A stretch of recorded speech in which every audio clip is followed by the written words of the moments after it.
করেছি, তার মধ্যে প্রথম যেটি করেছি আমরা সেটা আশুলিয়ায় আমাদের 6 জন ভাইকে কিভাবে নৃশংসভাবে করে তাদেরকে পুড়িয়ে মারা হয়েছে, তার মধ্যে একজন জীবিত ছিল। আমরা সেই আশুলিয়া থানায় গেছি এবং সেখানে আমরা মার্চ করে এসেছি, শহীদি মার্চ, তাদের জন্য দোয়া করেছি এবং সেই খুনিদেরকে প্রশাসন ধরছে কিনা এখনো পর্যন্ত সেগুলো আমরা তদন্ত করে আসছি। দ্বিতীয় আমাদের শহীদি মার্চ ছিল রামপুরায়, যেটি আমাদের যেখানে ম্যাসাকার করা হয়েছিল, আপনারা দেখেছেন যে কিভাবে টিভি সেন্টারের সামনে গণহত্যা চালিয়েছিল।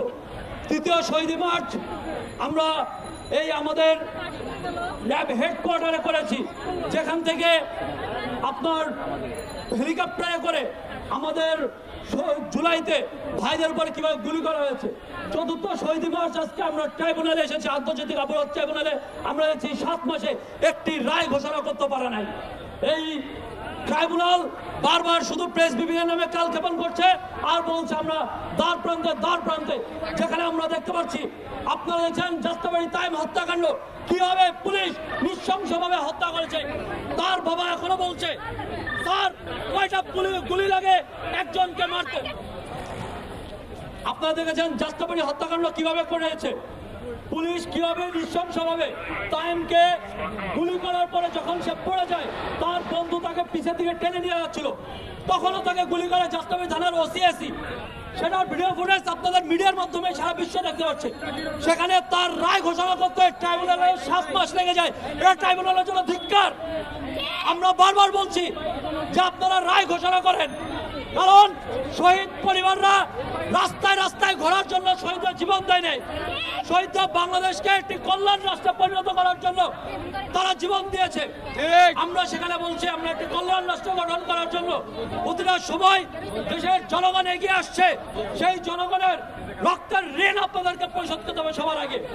সেখানে ট্রাইব্যুনালের এই গরিবসী এবং কালক্ষেপণ আমাদেরকে ভাবাচ্ছে যে আগামীর বাংলাদেশ জনকল্যাণমুখী বাংলাদেশ হবে কিনা।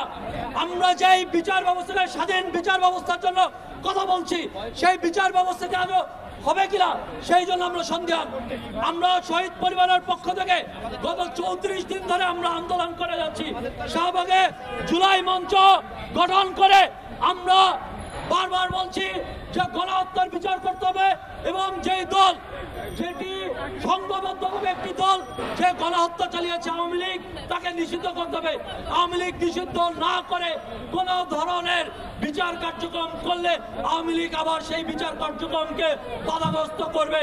কারণ আপনারা ইতিমধ্যে দেখছেন তারা বিভিন্ন জায়গায় তাদের লেসপেন্সার দিয়ে মিছিল করছে এবং আদালতকে তারা হুমকি দেওয়ার চেষ্টা করছে যে তারা এখনো আছে বাংলাদেশে এবং তারা বাংলাদেশের জনগণকে প্রতিহত করতে প্রস্তুত।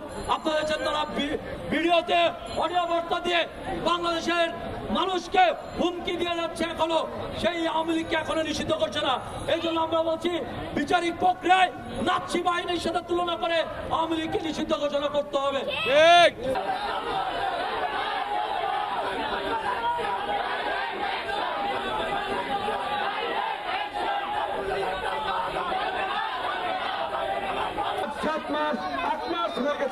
আমরা গণহত্যার বিচার দেখতে পাচ্ছি না। আমরা কেন গণহত্যার বিচার দেখতে পাচ্ছি না? এটি জাতির কাছে একটি প্রশ্ন, এটি সরকারের কাছে একটি প্রশ্ন। তাছাড়া আমরা দেখছি সাম্প্রতিক ইস্যুতে জনাব আস্তাদ আব্দুল্লাহ তিনি 1 তারিখের ঘটনা 22 তারিখে পোস্ট করেছেন।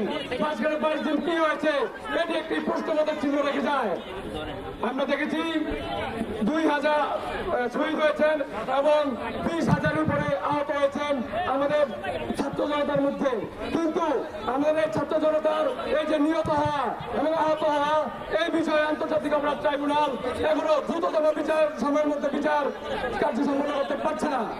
আন্তর্জাতিক অপরাধ ট্রাইব্যুনাল কেন দ্রুততম সময়ের মধ্যে বিচার কার্য সম্পন্ন করতে পারছে না?